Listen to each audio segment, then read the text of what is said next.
All of us have had the experience of unexpectedly running into an acquaintance, exchanging quick greetings, and before moving on to wherever we were originally headed, saying to each other, "Let's catch up over coffee sometime." But we usually just say things like that because it's expected, and the ambiguity signals our lack of intention to follow through. If we were serious, we'd open the calendars on our phones and arrange a time and place for the meeting. But Jesus isn't like us, and that truth helps me better understand the context for the events described in John 21, 1 through 4. Jesus appeared to his disciples in Jerusalem twice within the first 8 days following his resurrection. Then at some point during the next month, at least 7 of them made the 4-day journey back to their home region. It was there on the shore of the Sea of Galilee, also known as Tiberias, that they experienced their third encounter with the risen Christ.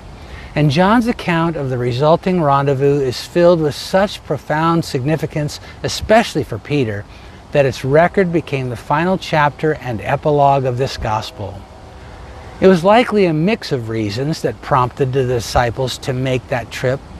They may have feared arrest by the Jewish authorities, reached the limits of the hospitality or finances that secured their Jerusalem lodgings, or maybe just desired to return to familiar surroundings among friends and family after all they'd been through.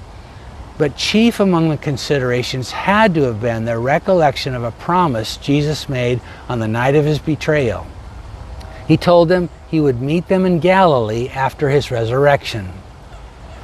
These weren't idle words. In fact, when the women discovered the empty tomb on resurrection morning, they were specifically instructed by an angel to remind the disciples about them.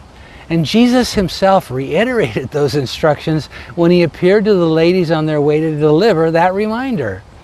But as serious as Jesus was about fulfilling this pledge, its details remained vague. The disciples were left to wonder where and when exactly this would take place.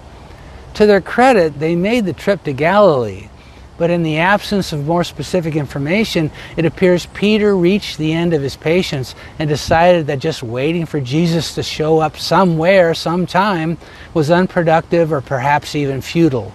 So he announced he was going fishing, and he didn't mean for recreation. With the clock ticking on questions demanding answers and his future unclear, it seems Peter chose to return to the clarity of his past. And without a better idea for what to do, the others joined him in the boat to help man the nets.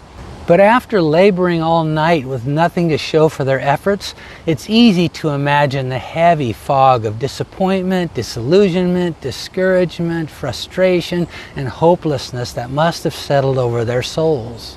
In fact, it seems to have been so thick that they failed to recognize the man standing on the beach just 100 yards away as dawn began to break. But it was Jesus keeping his promise.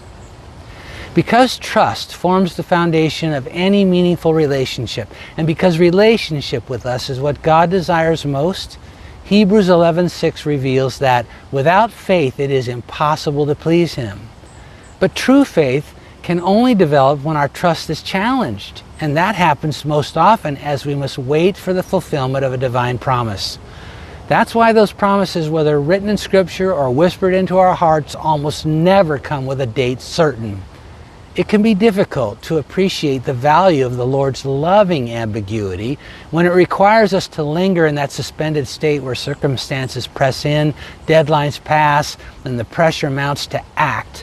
But in those deeply challenging times when we make the choice to trust God and resist the temptation to just do something, we'll find the result of that sustained faith will ultimately clear the haze, reveal the Lord's faithfulness, and deepen our relationship with him.